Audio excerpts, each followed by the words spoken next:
place the Israeli nuclear facilities under agency safeguard. This is a historic test for this Council, for the United Nations as a whole.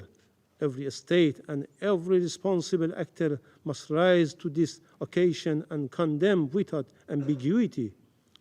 These blatant crimes, failure to do so will lead to the gradual decline of the very aspiration of the non-proliferation regime and normalize a dangerous precedent when might, our rights, right, and where the fundamental principles of the UN Charter are trampled without consequences.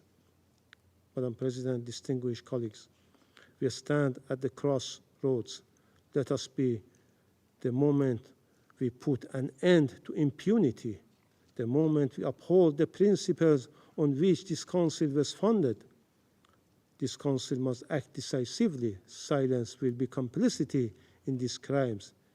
If this Council fails to act and condemn this blatant aggression, the stain of complicity will forever remain on its conscience as it does with Gaza. I thank you. I thank the representative of the Islamic Republic of Iran for his statement, and I give the floor to the representative of Israel. Thank you, Madam President. First, I would like to thank the Secretary General, ASG Yancha, Director General Grossi, for your remarks. Madam President, last night, history changed. The United States of America struck Iran's nuclear sites at Fordo, Natanz, and Isfahan. The United States, the leader of the free world, removed the greatest existential threat facing the free world.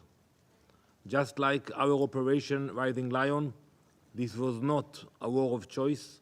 This action was a necessity.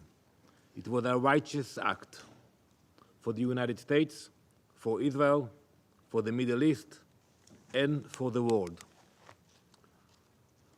So the entire world should say on record today, here and now, thank you.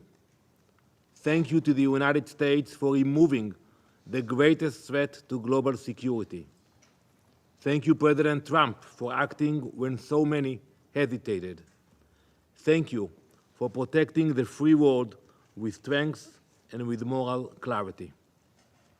Now, some come here to denounce the United States and Israel.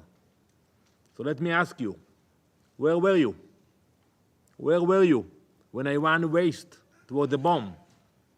Where were you when it enriched uranium far beyond the point of civilian usage? When it buried entire fortress beneath mountain to prepare for our extermination? Where were you when Iran turned negotiation into theater and deceit into strategy? You were silent. You were complicit. You were afraid. You were bystanders.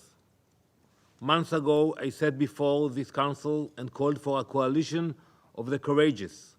I called for a coalition with the moral clarity and strength to confront the greatest threat our world has seen since the Second World War. Last night, the leader of the free world acted with that courage. The United States acted, not just for itself, but for every nation that values freedom over radicalism, for every nation whose children deserve to grow up without the shadow of a nuclear disaster hanging over their heads. Now, the world must follow suit.